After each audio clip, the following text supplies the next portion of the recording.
As we adjust to this new reality, some members of our families have been big fans of it pretty much since day one. Our pets, especially dogs, are getting more FaceTime with their humans than they have possibly ever. And what do we get back? Well, all that unconditional love, at least from the dogs. Cats, of course, give it when they feel like it.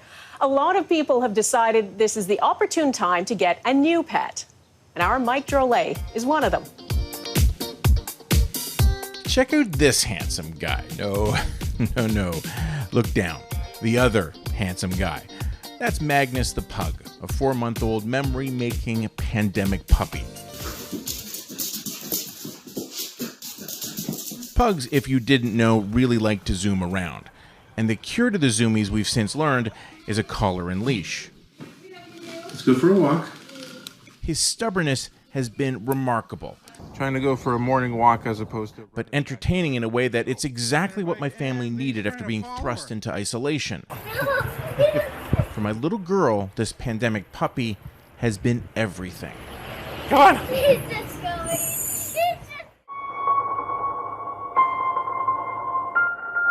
Remember the early days of isolation? Our feelings were all over the place. Scared, sad, frustrated, and bored.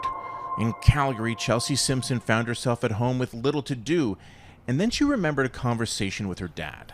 Basically, my dad told me about a year ago if I could keep a plant alive for a year, he'd get me a puppy. Well, the plant lived, so now she has Beans, a mini poodle she's slightly obsessed with. So cute, so cute. He's very precious. With limited human interaction, Beans, much like Magnus, has filled a void, and not just in her life. It should come as no surprise Beans has an Instagram page, which is far more popular than she ever dreamed it would be. People are pretty interested in his day-to-day activities, so I think people are just kind of bored.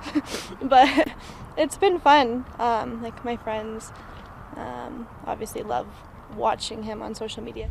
If there's one thing people initially had a lot of, it was time. Certain things became scarce: toilet paper and cleaning products, the Nintendo Switch video game system, and dogs. The Toronto Humane Society placed 71 dogs into foster homes in February, and then 141 in March. Scammers took note, putting up fake ads for puppies.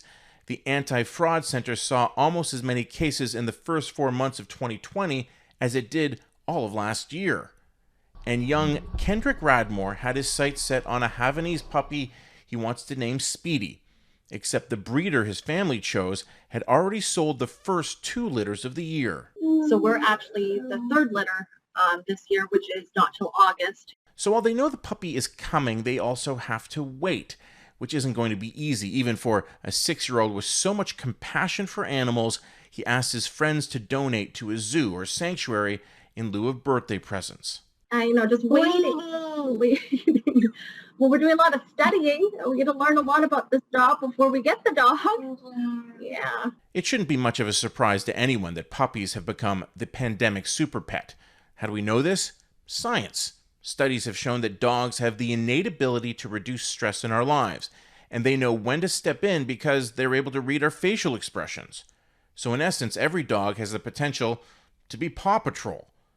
But dogs also take a commitment level not everyone can offer, which is why the Yips pandemic puppy is actually a pair of chickens. Bring in the chicken for dinner a few times. They've rented until the fall.